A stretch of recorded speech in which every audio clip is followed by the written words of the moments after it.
powerhouse team who have finally started to take flight. An underdog side who have proven they truly belong. After struggling to get off the ground, one team have finally found their wings, looking to touch that clear sky, well up above the clouds, where very few get to feel that air.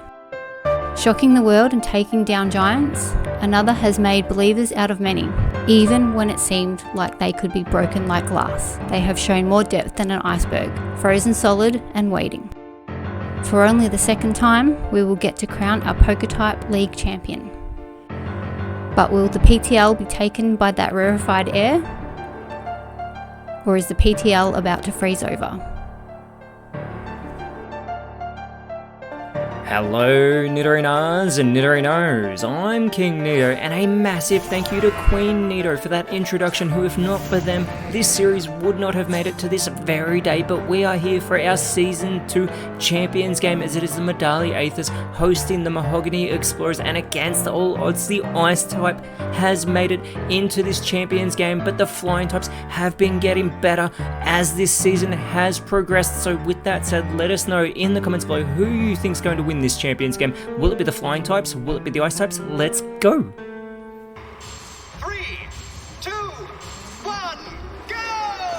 And it is going to be that Terrestrial draftee with that Champions game experience. Roaring Moon starting out for the Medali Aethers alongside Gyarados. It is Baxcalibur and Lapras who have been a big asset for the Mahogany Explorers to get them this far into this season, but it is Roaring Moon with that speed control, immediately going for that Strength Sap, trying to lower that 145 base attack of Baxcalibur, who is going to respond with that Tachyon Cutter. This is going to be resisted by Gyarados, who was a Terrestrial draftee last season for the Draconids, as it is embracing its home back with the Medali Aethers, going for that Wood Hammer, not very effective onto Baxcalibur. There is a little bit of recoil damage for the Water Flying type, and the Water Ice type Lapras responds with the Body Slam, getting some great damage there on to Gyarados, as Lapras is on the receiving end of that beat up. This will connect for every member remaining on the Medali Aethers, and there has not been an elimination yet in this Champions game, as both these sides are looking to take game 1 in this best of 3 series. And after those 6 connections, Baxcalibur goes for the pluck, getting some great damage there onto Gyarados, and steals its Leopard Berry in the process, proceeding to chow down, having this early snack in this matchup. But Gyarados is going to respond with the Gastro Acid, suppressing that Thermal Exchange ability. They don't want to boost that attack with any fire type moves, as the Leech Seed is attempted by Lapras, but that is going to be avoided by Gyarados, allowing Roaring Moon to go for the Water Spout. But that Water Absorbability of Lapras has come into play, having its health restored. However, Baxcalibur not so fortunate, but it is not very effective on the part Dragon type, who does respond with the Spin Out, continuing to focus onto Gyarados here, who's able to hang on, but it is in knockout range. That speed being lowered for Baxcalibur in the process, as Gyarados goes for the Worry Seed. So now it's got that Insomnia ability instead of that Thermal Exchange. They are so concerned with the ability of Baxcalibur at the moment, as Lapras, looking to capitalize, goes for the Roost, trying to get itself back to full strength after that Water Absorb as well, and it is back at full strength as Roaring Moon goes for the Water Shuriken. But again, that Water Absorb comes into play for Lapras. However, Gyarados is going to go for the Water Pulse, and again they continue to go for Lapras with these Water type moves. Lapras, looking to capitalize, goes for the Rest. Now it really wants to stay at full strength, but it is not going to fall asleep because it is still there, as the Lick now from Baxcalibur, getting that damage onto Roaring Moon. Roaring Moon is going to respond with the Lava Plume, and it takes out its own teammate. Gyarados has been eliminated, the first elimination of this Champions game, as the Seismic Toss, getting some consistent damage there onto Roaring Moon from Lapras. Baxcalibur follows it up with the Slam. Perfect 1-2 combination, as Roaring Moon is still in this matchup. It is joined by Corviknight, the former Rowan Award recipient, but the Scorching Sands now onto Lapras from Roaring Moon does not do that much damage. but it has left it with that crucial burn that will do that passive damage and cut into that physical attack. It's followed up by the mean look now from Corviknight onto Baxcalibur, so making it can no longer escape, but it's in the Champions game. It doesn't want to go anywhere. We get the Volt Switch from Lapras, super effective there, onto Corviknight. Lapras is going to go back to the bench. Do not be confused. It is still in this matchup, as out comes Cloyster for the Mahogany Explorers. Baxcalibur with another Seismic Toss to get the elimination of Rowan Moon. The Mahogany Explorers are in control in the early stages of Game 1 here in this Champions game, as Rowan has been taken out of this matchup. Out in its place does come Mandibuzz, who immediately is going to go with the defense kill, so it is going to boost that 105 physical defense. Cloyster, however, does look to respond with the echoed voice. This is going to be resisted by the part Steel type, though, allowing Corviknight to go with the soft boiled. More health restoration at play in this matchup, as Corviknight is going to get itself back to full strength. However, Baxcalibur setting up for the Shadow Force. It is going to vanish instantly from the field. Mandibuzz is going to go for that Acid Spray, but that is avoided by Baxcalibur. Cloyster, however, is going to go with the Stone Axe, super effective on Mandibuzz. Activates that weak armor, lowering the defense. It's already got that speed control, so that speed boost is irrelevant, but it's also set up those floating stones on the side of the Medali Aethers. You get that wild charge though from Corviknight, super effective there onto Cloyster. There is some recoil damage, however, as that Shadow Force is going to be finished off by Baxcalibur onto that lowered defense of Mandibuzz, and it gets the critical play as well, activating that weak armor once again, lowering that defense even more, and again that speed boost is irrelevant. Mandibuzz going for the Haze now on the field, making it so all stat changes do get eliminated, so it doesn't have to worry about that lowered defense, as the Sparkling Aria is set up by Baxcalibur, connecting with everyone, putting Mandibuzz into knockout range. The pound from Cloyster instead going for Corviknight, not very effective, allowing Corviknight to respond with the Flying Press to finally get one on the board for the Medali Aethers. Cloyster has been taken out of this matchup, and we know it's Lapras now returning to the field with that burn, as well as Baxcalibur with the Leaf Blade to get the elimination. A perfect response there. Mandibuzz has been taken out of this matchup, as Corviknight is going to set up for its own Shadow Force now, so it's going to vanish instantly. Lapras just needs to not be reckless as it goes for the extreme speed that is going to fail. However, that burn will not fail, melting away at the part Ice type there on the field, as now out comes Gliscor for the Medali Aethers, having those pointed stones dig into it, but Gliscor is going to go for the spin out now onto Lapras, getting some good damage there as well, but it does lower its own speed a great deal in the process. Baxcalibur looking to capitalize, goes for the lick, focusing in onto Gliscor, very intelligent there, and it's left it with that paralysis, so that's going to slow it down even more, and it may potentially make it unable to move. But that Shadow Force now from Corviknight onto Lapras puts it into knockout range. Lapras is able to hang on, but it's got that burn. However, it is going to go for the Cosmic Power. It boosts those defensive stats, but it has such little health, it looks like this burn is going to take it out of this match. Now, Medali Aethers keeping themselves in this game one, as now out comes Avalok in that Colosian form for the Explorers. The Power Whip from Baxcalibur, not very effective there onto Corviknight, allowing the Steel type to go for the Ice Spinner in response. Gets in some good damage there, that Dragon typing preventing it from being not very effective there, as that Grass type damage is not very effective onto Corviknight. Even with that critical play, Gliscor goes for the Dark Void, but there is this Dark Presence preventing it from being able to use that move. Baxcalibur looking to capitalize, goes with the Spatial Rend, still not very effective onto Corviknight. They cannot get this Steel type off the field. Corviknight responds with the double hit, going for Avalok, who tanks these two connections with that massive 184 base defense, allowing Avalok to go for the Baby Doll Eyes onto Corviknight, but with that Mirror Armor ability, it goes back to Avalok, lowering its attack. Gliscor with the follow-up of the Ceaseless Edge, trying to get Baxcalibur off this field, unsuccessful. However, it does set up the spikes on the ground on the side of the Explorers. Entry hazards everywhere as the Flying Press in response onto Gliscor from Baxcalibur. Corviknight could finally take the Dragon type out, goes for the Seed Flare, but it's avoided by Avalok. Avalok looking to capitalize, goes for the Sacred Fire, but it goes for Gliscor instead of Corviknight. Gets in some good damage still. However, Gliscor does respond with the Trick Room.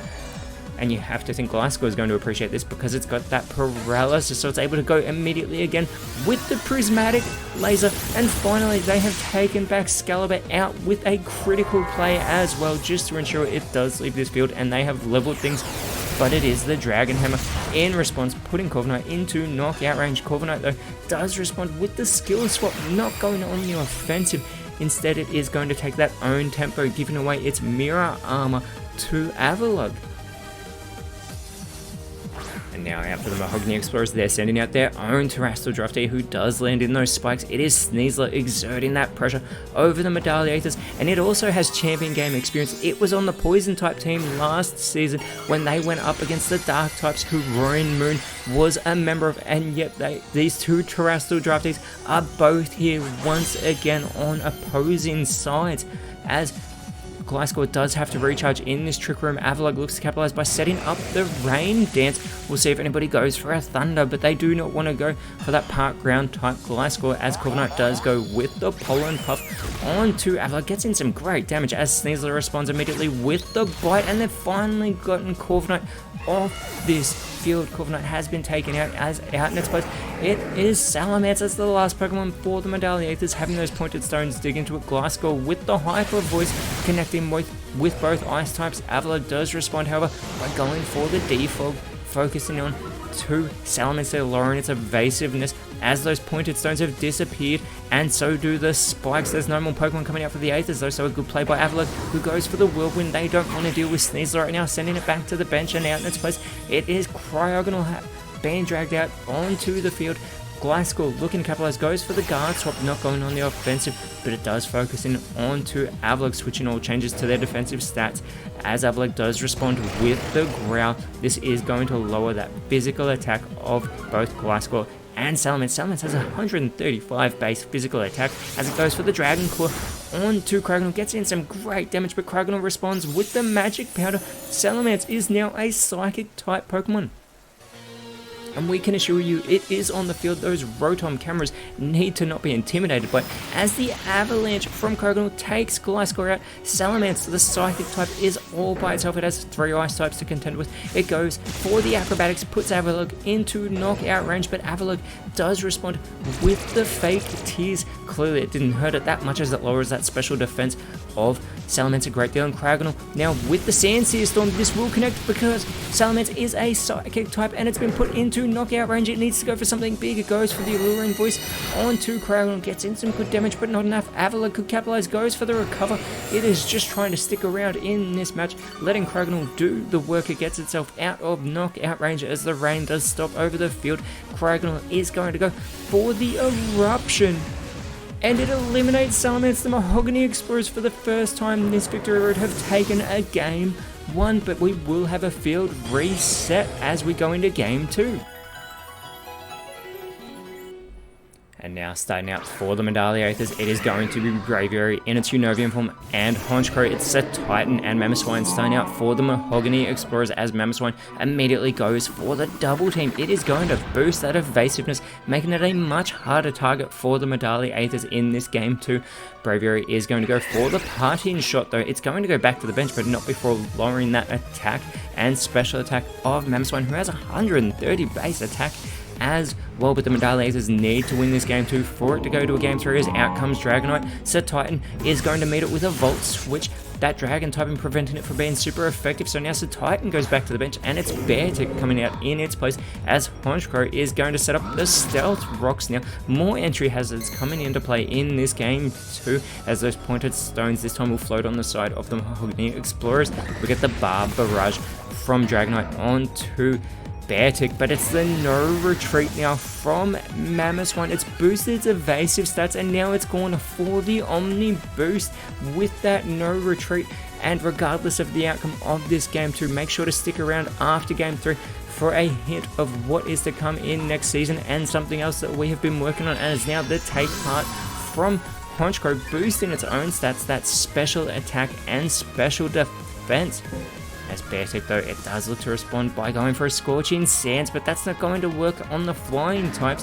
However, Mamoswine is going to go with the Heat Crash onto Honchkrow, and it is a 1-hit wonder with that critical play. Honchkrow has been taken out and the Explorers take the early lead, but it's the Mortal Spin from Dragonite. Not very effective onto Mamoswine, but it has left it with that crucial poisoning, getting past the evasion boost and leaving that poisoning on Beartick as well in the process.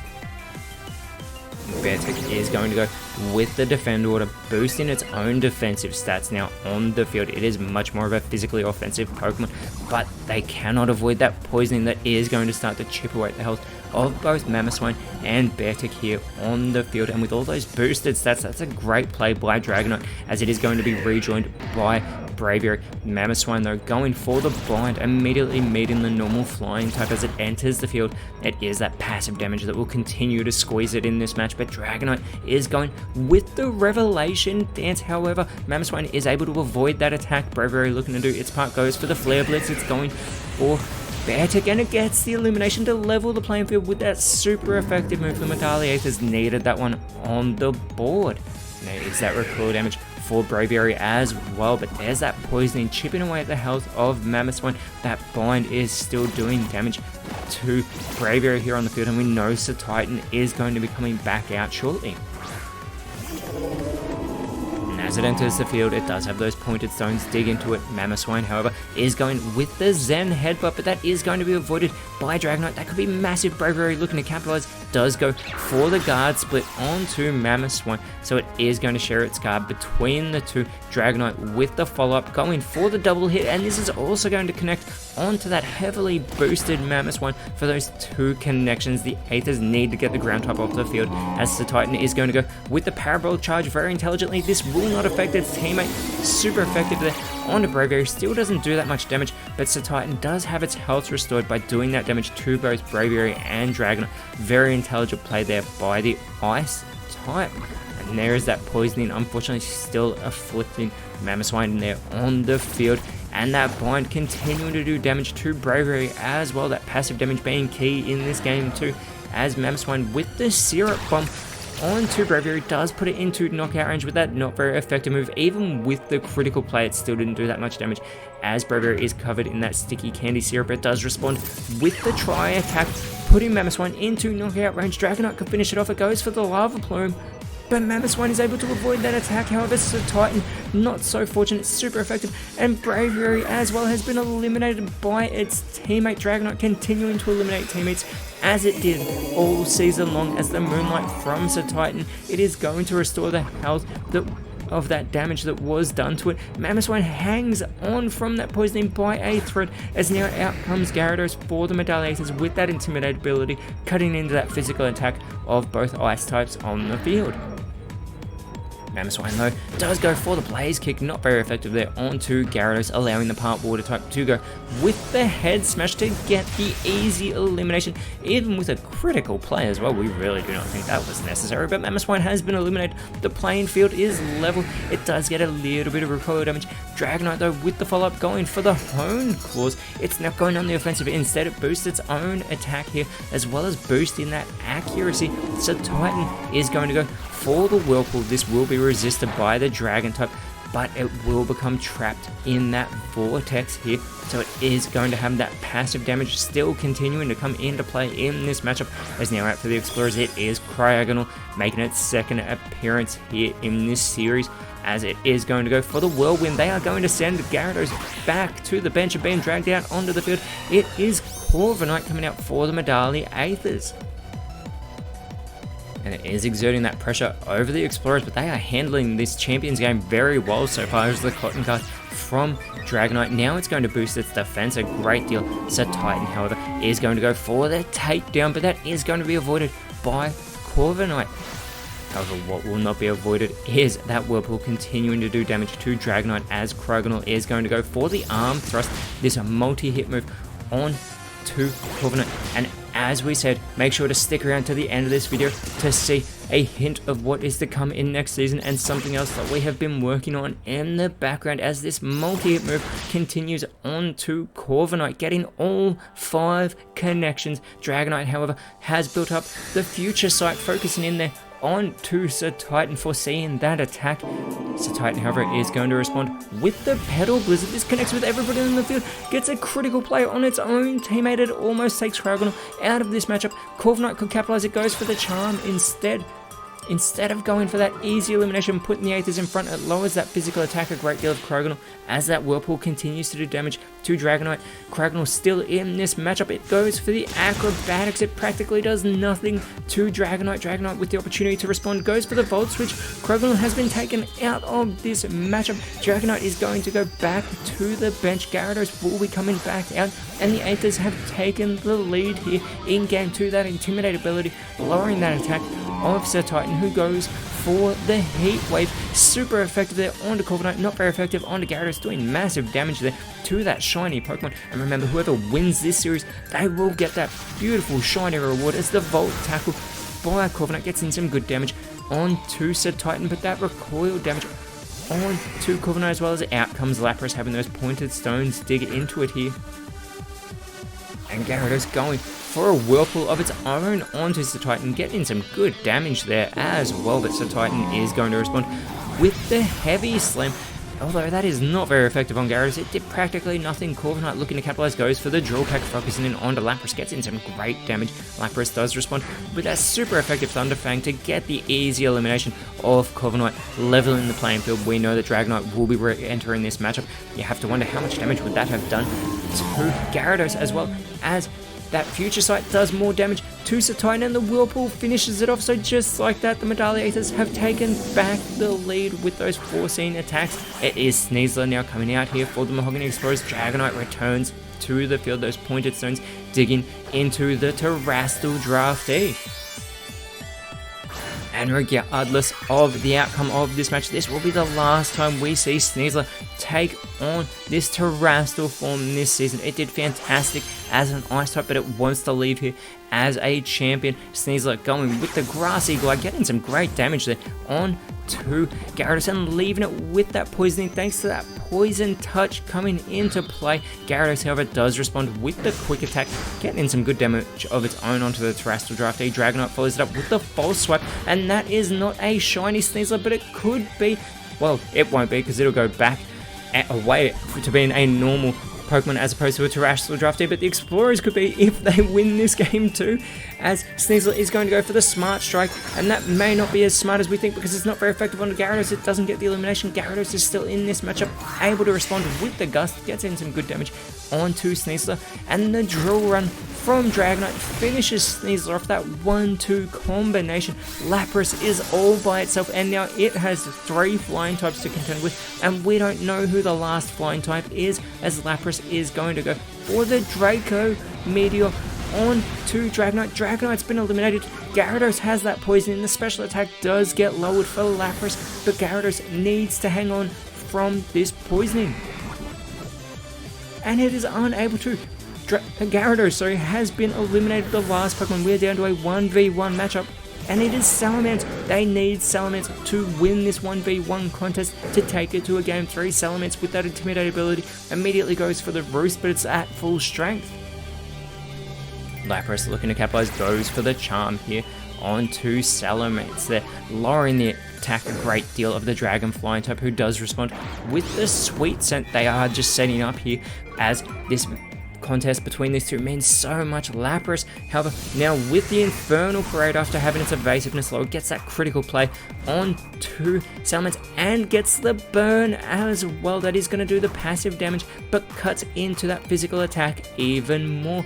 However, Salamence is going to respond with the Magical Leaf. This will be super effective, and it doesn't care about lowered stats. It gets the critical play. We are going to a game 3.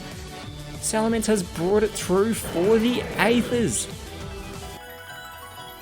And if you win, you are the champion of Season 2. As starting for the Mahogany Explorers, it is Sir Titan and Baxcalibur. It is Roaring Moon and Braviary starting out for the Medalliators. But like we said, whoever wins this Game 3, they are our champions.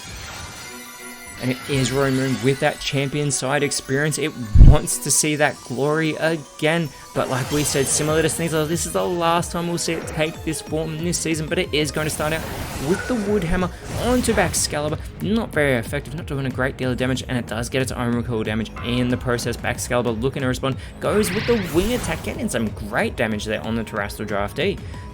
However, it is the Accelera from Bravery, super effective there onto Baxcalibur. So Titan though looking to go for the poison jab onto Rowan Moon, putting it into knockout range, and already Rowan Moon has been left with that poison status condition. They are going all out at the start of this game 3. Rowan Moon is such an easy target. It looks like this will be its last turn, going for the headlong rush onto Baxcalibur, putting Baxcalibur into knockout range. It lowers its own defensive stats in the process, but I do not think it cares. Baxcalibur, however, is going to go for the Fire Fang. It's not going to let the poisoning finish it off. Baxcalibur wants that elimination of Rowan Moon all to itself. However, that could be a mistake because Bravery could capitalize here, setting up the light screen on the side of the Medalliators, making them stronger against these special moves. And so Titan is going to go for the Earthquake. That's not going to affect Bravery, but it is going to hit Baxcalibur, and it eliminates its own teammate with a critical play. The nerves setting in for Sir Titan. This is not the time to be making those errors. Out comes Dragonite, and out comes Cloyster for their sides respectively.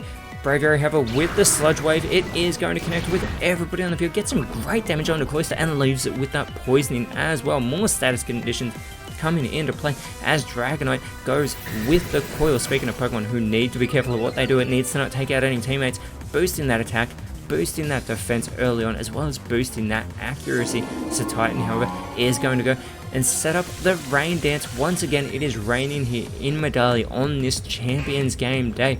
And Cloyster is going to go for the Thunder Fang. It should have gone for Bravery though. It surely would have done a lot more damage than what it did to Dragonite, thanks to that Dragon type and preventing it from being super effective. Bravery is going to go for the Petal Dance here onto Sir Titan. That would have been super effective onto Cloyster. Dragonite follows it up with the Guard Split, focusing in onto Sir Titan there.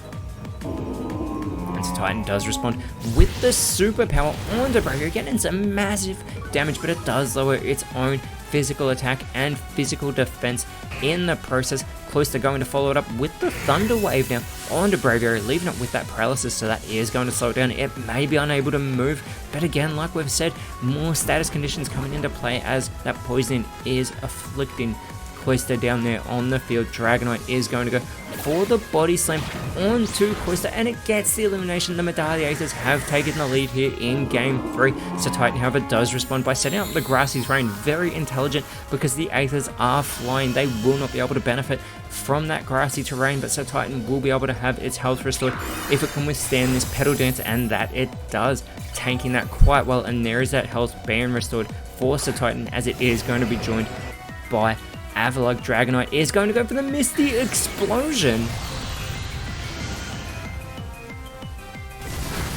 And, well, at least we can say it didn't take out a teammate this time, but it's taken itself out, and we are back to a level playing field. So Titan, looking to capitalize, goes for the Poison Gas, but Bravery is already paralyzed, so that is going to fail. It's able to go for the Petal Dance one last time, so Titan's able to hang on by a thread. That Grassy Terrain has saved it. Bravery has become confused due to fatigue. Avalugg with the Crab Hammer, and the Mahogany Explorers have taken the lead with that critical play. And I guess in part we could call that a huge play thanks to Dragonite, as it did take itself out on the same turn. That light screen does wear off as out comes Gliscor. And it is going to be joined by Honchkrow. Gliscor immediately going for the stockpile. It is going to boost those defensive stats.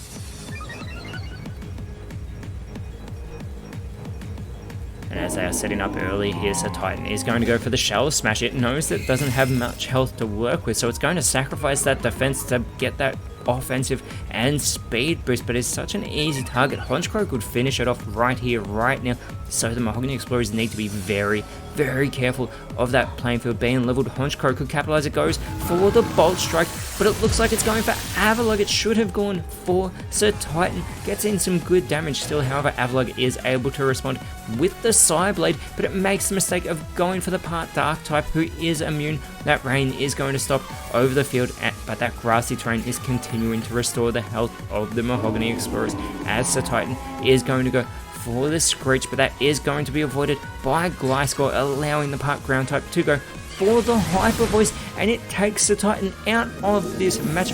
Avalok has been put into knockout range. It is the Flower Trick. This critical play from Honchkrow completes the huge play. They have taken Avalok out, and we are now down to a 3 versus 2 match. The Medallia Eaters have retaken the lead, as well as that Moxie boost coming into play for Honchkrow. It is going to be Beartic coming out for the Mahogany Explorers. It is joined by Mamoswine, the last 2 Pokemon of the season for the Mahogany Explorers, and we get the Teeter Dance now from Gliscor. This is going to confuse everybody on the field, including its teammate. They need to be careful of Honchkrow doing damage to itself. They absolutely want Beartic and Mamoswine, though, to be doing damage to themselves. We still don't know who the last Pokemon for the Medallia Eaters is on that bench, but Mamoswine needs to shake off this confusion, and it is successful, as it is going to go for the Withdraw. It is going to boost that physical defense. Honchkrow now also in that confused state needs to be very careful of doing damage to itself. It is able to shake it off. It is going to go for the Tickle. It's going to lower those boosted defenses of Mamoswine, as well as lowering that physical attack in the process. And will it be 3 for 3? Because now Beartic has to shake off this confusion as well. No, it is not successful. It is doing damage to itself down there on the field. But that health is being restored thanks to that grassy terrain that has now disappeared from the field. Gliscor is going to go for the Burning Jealousy. This will be super effective onto the Ice types who are still in those confused states. Mamoswine needs to be careful, but unfortunately it is going to do damage to itself. That is fantastic for the Medallia Eaters. Honchkrow in a similar state, still flying around, not knowing what's going on, and it is going to do damage to itself. A lot of damage as well with that boosted physical attack, but Beartic has snapped out of its confusion. It is fully focused. It goes for the Reflect. It doesn't go on the offensive. Instead, it's going to make the Explorer stronger against physical moves. Gliscor, though, is going to go for the final Gambit. It's going to take itself out, but it takes Mamoswine with it. The sacrificial play from Gliscor to leave Beartic all by itself. Honchkrow needs to shake off this confusion. They are in full control right now. And it is successful. It's going to go for the Aeroblast to complete the huge play with the critical play, and the Medallia Eaters have taken our Champions game after that sacrificial play from Gliscor and the confusion shake off by Honchkrow. Congratulations to the Mahogany Explorers.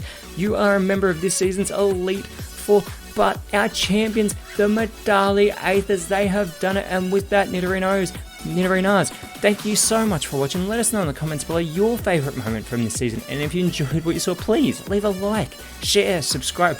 But more importantly, as we have said all season long, always remember, you are awesome. And I'll see you when you see me.